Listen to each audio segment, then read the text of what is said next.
Olha, é o grande destaque dos jornais brasileiros hoje, primeira página aqui em São Paulo da Folha, do Estado. A BC reduz Selic para 6,75% e juro é o menor da história. Manchete da Folha, manchete do Estadão, BC reduz taxa de juros para mínimo histórico de 6,75%. Realmente é impressionante. Nós vamos colocar no ar agora um dos maiores entendidos nesse assunto, que é o Maílson da Nóbrega. Bom dia, professor. Bom dia. Queremos a sua análise. Olha, Joseval, eu acho que veio dentro do esperado, não é? Eu acho que a maioria das consultorias e bancos previam uma redução de 25 pontos de percentagem, que é o que aconteceu. O Banco Central deu demonstrações no seu comunicado de que pode parar por aí, não é? Claro, daqui, se o cenário melhorar lá na frente, passar a reforma da Previdência, continuar o crescimento sincronizado das nações desenvolvidas, não acontecer nada no cenário externo, pode até ser que haja uma nova queda para 6,5%. Mas eu acho que 6,75% deve ser a taxa até o final do ano. E, como você mesmo falou, é realmente um grande destaque, né? É a menor taxa de juros nominal desde que o Banco Central começou a registrar as estatísticas dessa taxa de juros há mais de 30 anos, né? Isso é decorrência, de um lado, de um trabalho competente do Banco Central. O Banco Central agiu de forma segura para coordenar a expectativa dos agentes econômicos, teve uma ajuda excepcional da safra, né? Nós tivemos o custo da alimentação no domicílio ficou inferior do ano anterior, portanto houve uma deflação de preço de alimentos, né? E tudo indica que nós vamos continuar no próximo ano, dependendo de quem se eleja presidente, essa trajetória de situar o Brasil com a taxa de juros civilizada, no mínimo próximo dos nossos vizinhos aqui da América Latina. Agora, ministro, se a economia voltar a crescer, é possível o Banco Central aumentar de novo os juros para conter uma eventual alta da inflação? Eu acho que sim, não é? Porque, como se diz na linguagem de economista, o hiato do produto está se estreitando, isto é, o PIB efetivo está se aproximando do PIB potencial, porque a capacidade ociosa da economia, tanto de mão de obra quanto de capacidade produtiva, está se estreitando. E a menos que venhamos a ver um novo ciclo de investimentos na economia, em máquinas, equipamentos, software, infraestrutura e assim por diante, e ganhos de produtividade, é pouco provável que haja uma grande elevação do potencial de crescimento do PIB. E, portanto, em algum momento, o preenchimento dessa capacidade, a redução do hiato, isso vai obrigar o Banco Central a começar a olhar de novo os riscos, chamado balanço de riscos, vai pender mais para o lado da inflação e não será surpresa se tivermos um aumento da taxa de juros no próximo ano. Nós da tendência estamos estimando que pode crescer, voltar a ter uma taxa de juros de 8%, mas ainda muito inferior ao que tem sido o padrão da política monetária nos últimos anos no Brasil. Professor Vila. Ministro, bom dia.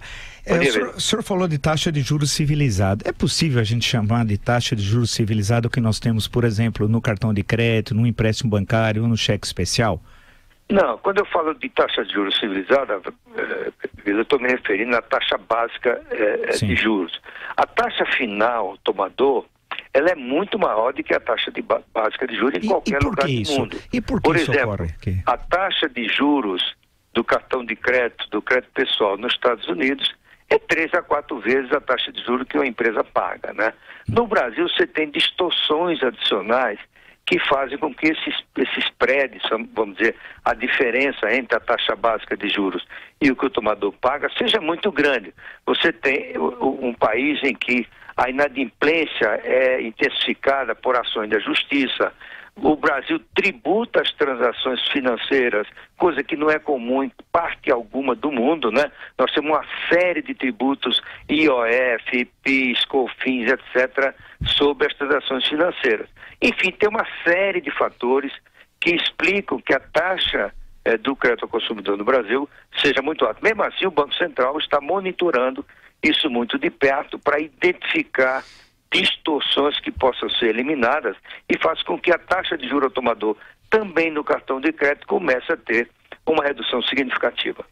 Ministro, agora a minha pergunta é ao contrário da situação posta pelo companheiro Tiago Berrais. A Folha ouviu economistas que dizem que este é o último corte, porque a economia voltou a crescer. É assim mesmo, ministro? Eu diria o último corte provavelmente este ano, né? Mas suponha que nós elejamos em 2018, este ano, um presidente com agenda reformista, que comece a atacar de forma efetiva os desequilíbrios fiscais do país, comece a reduzir as distorções graves do sistema tributário brasileiro, comece a adotar medidas para conter os gastos, para aumentar a produtividade. Tudo isso, mas tem um fator que vai se prolongar no tempo, Josival, que é a taxa de longo prazo, que foi aprovada o ano passado pelo Congresso a partir da medida provisória do governo federal. Essa taxa de longo prazo vai reduzir a segmentação do crédito, que é uma das causas da taxa de juros alta no Brasil. No Brasil, até recentemente, só metade do crédito é influenciado pela taxa de juros do Banco Central. E como manda a moderna teoria de política monetária, né, a taxa de juros é o principal instrumento de ação do Banco Central para manter a inflação baixa e sob controle. E no Brasil, imagine, eu tenho usado uma metáfora, imagine um sistema elétrico de 2 canais para levar água para uma caixa d'água. Um canal está entupido. A bomba tem que ter o dobro da potência para enviar a mesma água por apenas um canal. É isso que acontece no Brasil. A taxa de juros influencia apenas metade do crédito da economia. E, portanto, ela precisa ser maior do que necessária. Para fechar... Só para concluir aqui, na linguagem do economista, a potência da política monetária no Brasil vai aumentar nos próximos 5 anos com a ação no crédito segmentado derivado dessa aprovação da nova taxa de longo prazo. Felipe Moura, Brasil faz a última pergunta para o ex-ministro Mailson da Nóbrega. Felipe. Bom dia, Mailson. No início da gestão do Ilan no Banco Central, executivos do mercado chamaram ele de conservador e criticaram a demora do Banco Central em cortar os juros diante do cenário recessivo e da fraca demanda existente na época, como lembrou o Estadão outro dia. E o Ilan acreditava que era melhor ancorar as expectativas antes de começar a reduzir os juros. O senhor acha que essa estratégia acabou se revelando acertada? Não tenho dúvida nenhuma. Em qualquer lugar do mundo que tenha um Banco Central responsável, a tendência é o Banco Central ser mais conservador, porque está nas mãos dele zelar pela razoabilidade de um indicador fundamental para o funcionamento da economia, para a sociedade, para a preservação do poder de compra do salário, sobretudo das classes menos favorecidas. O Banco Central não é um louco que sai usando aí, vamos ver se dá certo. A gente teve um caso recente no Brasil, que foi, no caso na época da presidente Dilma, ela mandou o Banco Central ser usado, o Banco Central baixou a taxa de juros sem existir as condições para tanto e pagamos um preço alto por isso. Foi preciso rapidamente elevar a taxa para 14,25%. Portanto, o presidente do Banco Central, sendo conservador, sendo prudente, ele seguiu o que é a tradição dos bancos centrais em todo o mundo. E foi muito bem sucedido, não é?